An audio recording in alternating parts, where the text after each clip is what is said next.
मैंने आपको कल देखा था उस मस्जिद में आप जाकर नमाज पढ़ रहे थे, वो तो सुन्नियों की नहीं है ना। भाई सुन्नी से हमें क्या लेना देना।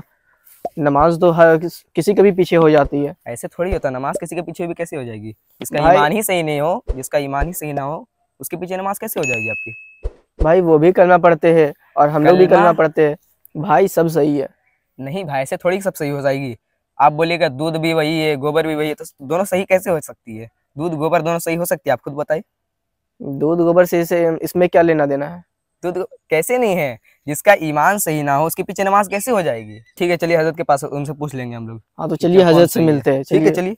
ठीक है चल पूछ। तो सामने आ जाएगा। हाँ चलिए ना, हजरत यहीं पे बैठे हुए। अस्सलाम वालेकुम हजरत। वालेकुम अस्सलाम व रहमतुल्लाह। खैरियत। अल्हम्दुलिल्लाह। हजरत देखिए ना, ये बोलते हैं कि सिर्फ सुन्नियों की मस्जिद में नमाज होती है और कहीं नमाज नहीं होती है। तो ये कि आपका ये सवाल है। हाँ मेरा सवाल है कि मैं कहता हूँ कि सभी के पीछे नमाज हो जाती है। जी ठीक है, बताते हैं इसके बारे में। देखिए, दो चीज़ होता है, एक होता है फुरूई मसाइल, एक होता है उसूली मसाइल। ठीक है, जो फुरूई मसाइल है ना, उसमें हम इख्तलाफ करें या हालात के हिसाब से हम उसमें मिल भी जाएं तो कोई दिक्कत की बात नहीं है। लेकिन उसूली मसाइल जिसको बोलते हैं, वो अकायद का मसाइल। ठीक है, जैसे अहले सुन्नत वल जमात का अकीदा ये है कि हुजूर अलैहिस्सलाम अपने कब्र में ज़िंदा है। जी। ठीक है, हमारा अकीदा ये है कि अल्लाह की अता से हुजूर अलैहिस्सलाम को इल्म गैब है। अल्लाह की अता से हुजूर अलैहिस्सलाम हम सब की शफाअत करेंगे इंशाअल्लाह। ठीक है, अल्लाह ने उन्हें बहुत सारे इख्तियारात दिए। हुजूर अलैहिस्सलाम अपने कब्र से जहाँ चाहें वो देख सकते हैं और जहाँ चाहें जा सकते हैं, ये अल्लाह ने उन्हें अता किया। ये हमारा अकीदा है। ठीक है, हुजूर नूर है।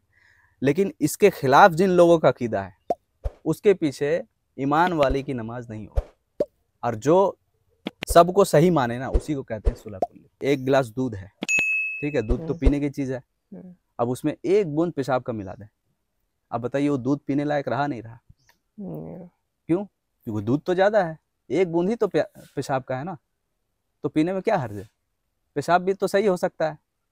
तो एक बूंद पेशाब, क्योंकि वो नापाक चीज़ है, वो अगर अच्छा दूध में मिल जाए तो दूध पीने लायक नहीं बचता। तो उसी तरीके से अगर ईमान में इस तरह की मिलावट हो जाए कि सब सही है, वो भी सही, वो भी सही, वो भी सही, ऐसा नहीं होता। सब सही नहीं होता, सही कोई एक होता है, बाकी गलत होता है। ठीक है, अगर हक को पहचानना है तो इस चीज़ को दिमाग में रखना होगा कि सब सही नहीं हो सकता।